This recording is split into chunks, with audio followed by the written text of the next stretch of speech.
Hey Mel, did you see the Knicks game last night? I mean, it's not exactly the Villanova team anymore, but they're so much fun to watch. Okay, yes, Jake, they're fun and all, but that's a little random, don't you think? Let's try staying on task here.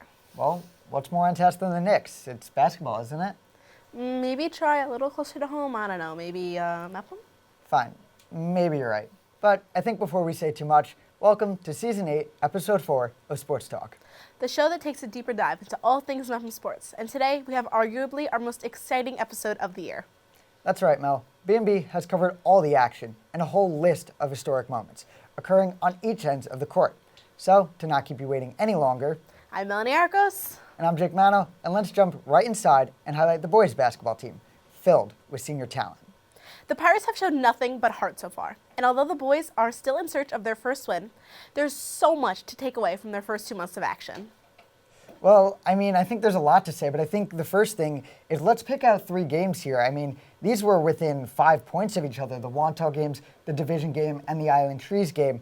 And I think with the amount of talent on this team, one call maybe goes a different way. Maybe one open shot that you shouldn't have missed goes in, and instead of being an 0-14 season, it could really be a 3-11 season or something even higher. Yeah, I definitely agree. And I think it comes straight from the players. They have a lot of aggressive players who come from a lot of different sports, including lacrosse and football, and that just brings that athleticism to the team. Their goal is to be the team that opponents say, how are they going to score? And again, that comes with the athleticism and the drive that these players have that they bring from their other sports as well. And I think that mentality comes from Coach Adam. It's his first year on the team, but he's really changed the culture in this thing, and those were his words exactly. We want to be the team that other teams are going to have to watch film. They're going to have to watch us say, hey, they have a smothering defense. How are we going to score? And every bucket they need to work for. Yeah, and speaking of Coach Adams, again, like you said, it was his first year. He's really trying to change. And I think as he continues to work on this program and really get it to where he wants to be, he's really going to bring this program to the next level and make this team the best they could possibly be. Well, now the Pirates look to get just 1% better each day. And although the playoffs are out of the question, it's no doubt these athletes take Coach Adams' mentality to heart. Absolutely. Like Coach says, winning happens way before what's posted on the scoreboard. But that does make me think. Oh no, what could that possibly make you think about? Well, I was just going to wonder what their practices look like. Wait, that's actually not a bad question at all.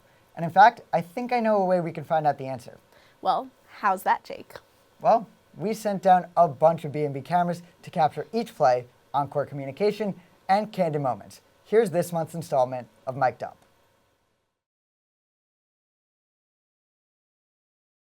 Goes out. Oh.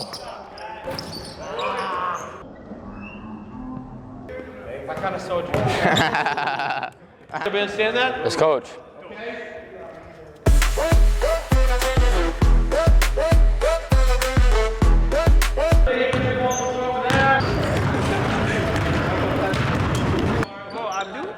Bombastic silence. Looks like someone from George Washington's era. Here we go. Rondo?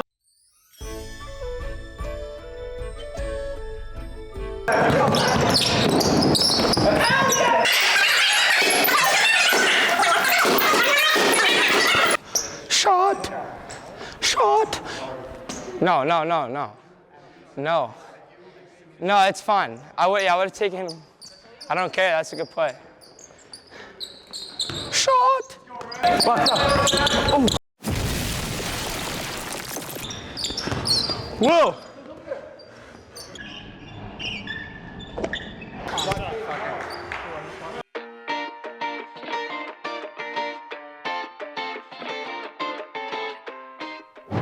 You know, as great as Mic'd Up always is, why didn't you guys come down to our practice?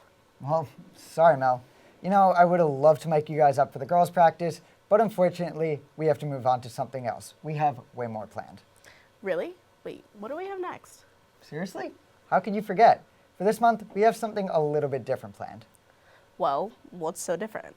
Well, our very own reporter and senior guard Kyle McQuillan took to the court against girls captain Michaela Dalby. It looks like it's boys against girls on this month's episode of The View. Thank you, Jake and Mel. I'm here with Michaela Dalby down here on the Mepham basketball court. And today, instead of playing horse, we're going to be playing BMB, a simple game here. My record's 1-1 against Mepham athletes, so it's probably going to be 2-1 after today. Okay, Kyle, we'll see. What are you doing? We're gonna go backwards between the legs to the middle. Just a jumper in the middle. Are we really going to do this? We're really gonna Are we do that. serious? Yeah, I'm serious. Backwards between the legs like this? Yeah, and just like drag it into the middle. Okay. You can go a little closer in. Oh my God. Oh my God. Kyle gets a B. So you've been playing here for almost 5 years now, since the start of 8th grade, now your senior year. Has there been any difference or any change? Yeah, I feel like it's very different. Just the fact when I was like the 8th grader, like I was looking up to the girls that I was playing with. Like they were such good leaders, and I feel like it taught me like a lot of like leadership things. So now like as a captain of the team, like I'm trying to be like that for the underclassmen. Like we have a freshman and sophomore on the team. So I feel like it's really important to like teach them those skills so like one day they could be those juniors, those seniors who are really in charge and really like leading the team to victory, if that makes sense. That's You ready great. for this one, Kyle? No. We're going off the backboard and then put it in. Oh my God. I thought we were just doing shots, but all right. All right. Let's see. Wait, no, I gotta redo. I missed the backboard. Cut that out. Okay, let's see. All right. Oh my God. Kyle has a B and an M. It looked different off camera, all right? It looked much different. Will it? I'm gonna shoot a 3 once you miss. Oh, you were not shooting a 3. Just go right here then. Okay. Okay. I don't like this. I'm done. I'm retiring as the view person. I'm done. That was so bad. That was terrible. All right. Didn't go as I expected at all. I really thought that was going to be much closer. But you know, Kayla, you were the only 1,000-point, 1,000-rebound player here at Mepham in girls basketball history. What does that feel like? It's really awesome, but I feel like it's a lot of just support from my teammates, my friends, family, coaches, you know, everyone who really supported me since I was a little kid. I mean, I've always really had the dream of 1,000 points. Like, I've always seen that ball in the hallway, like, wanted that to be me. I don't think I really started thinking about the rebound until last season, where I had a pretty good rebounding season. And when I really saw my numbers at the start of the season, I was like, wow, like I'm pretty close to both. So I think it's pretty surreal just to have that and really like my name cemented in the record books here is pretty cool. Yeah, it's almost just having this legacy for the future of Mepham. It's just a huge thing to be in that trophy case. Yeah. Now, this is all the time we have for the view. I'm 1-2 apparently. Should have been 2-1 after today, but yeah, it didn't go as expected at all. But sending it back to Jake and Mel in studio. Thank you, guys. See, I knew the girls were going to win. Yeah, honestly, I had a lot more hope in Kyle.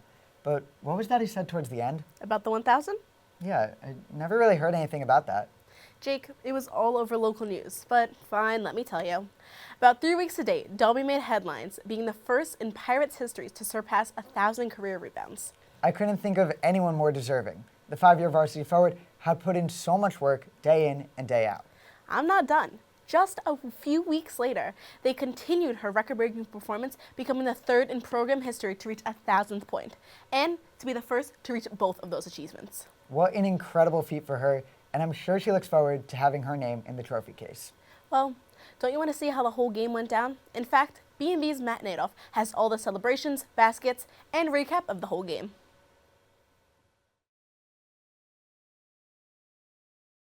We take you into the Mepham gym, where rising stars from opposing sides are both staring down the barrel of history. Each team has a player chasing the feat of scoring 1,000 points in their high school basketball career.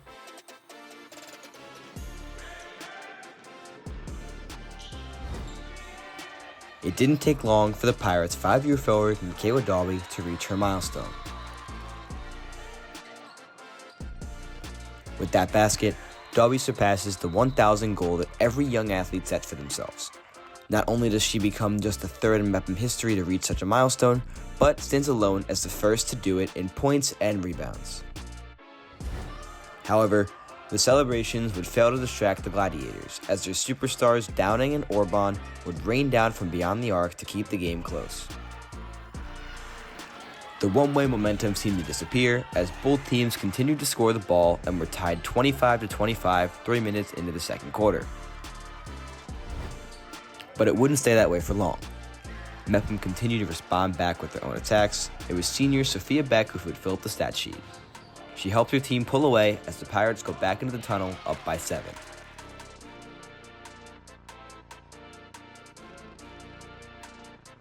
The second half would show a different kind of basketball.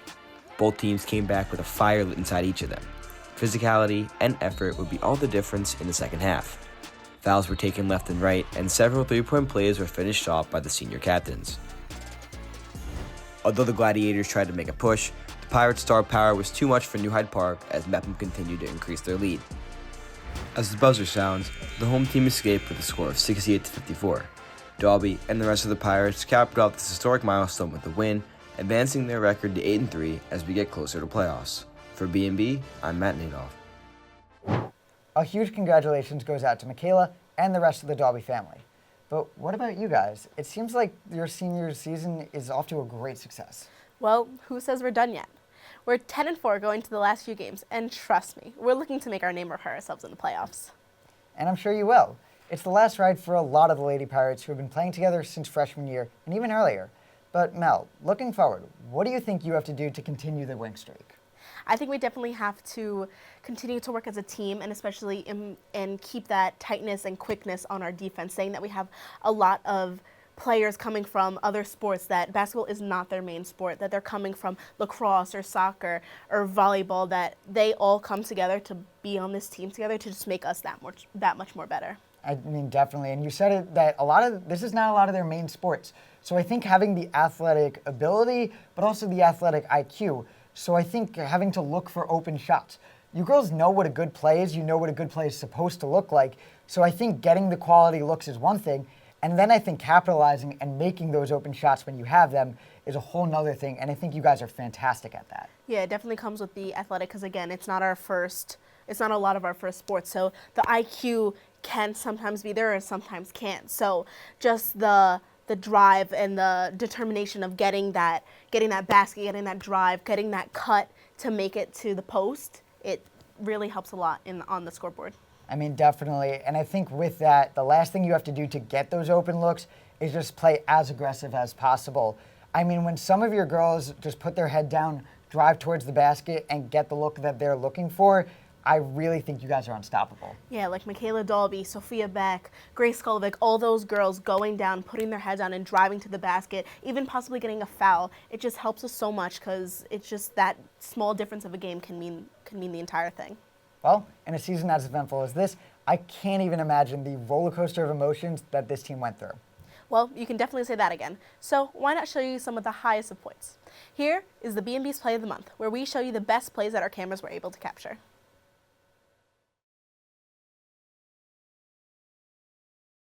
Back to McGovern. McGovern with another 3-ball. And that's going to go. There's been another spark off the bench here. The freshman makes another 3. 36-19. Beautiful shot right there. McGovern just drained it in for the 3. Beautiful shot right there. The freshman doing the best that she can do. You know, Mel, for as good as those plays were, I'm still getting a little bit tired of staying inside the gym. I guess you're right. And although I could talk about our team all day, why not expand to the more global side of sports? See? That's exactly what I was thinking. And what better time? Super Bowl Sunday is coming up, the Pro Bowl is almost upon us, and there's just so much to watch. Well, don't remind me of that. We can only wish for a giant Super Bowl next year. Trust me, we're hoping. But while we're still in the season, let's take a look at the recaps of the conference championship games and, of course, what's to come.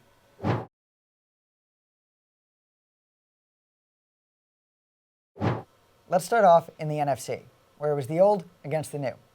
The veteran Eagles started off early. With their talented team, it was evident it was going to be a shootout. And although the young and talented rookie of Jaden Daniels worked the Commanders close, there was one player that tipped the scale in the way of the green. You know, Saquon gets into the second level, third level, and now it's, hey, can you tackle this guy? And he's hard to tackle. Yeah, I know they don't give me a vote for MVP, but I know who my vote would. That's probably why they don't give me a vote, because I would vote for Saquon.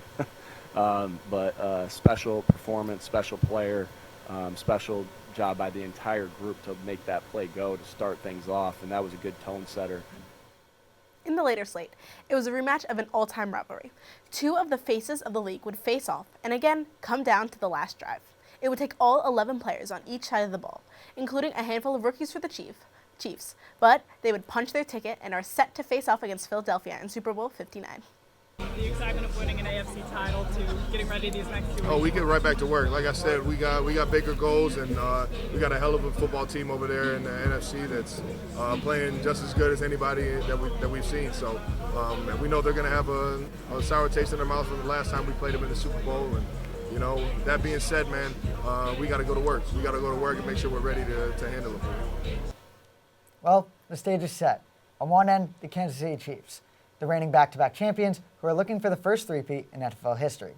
And on the other, the Philadelphia Eagles, playing with a vengeance in hopes to come out of this rematch victorious.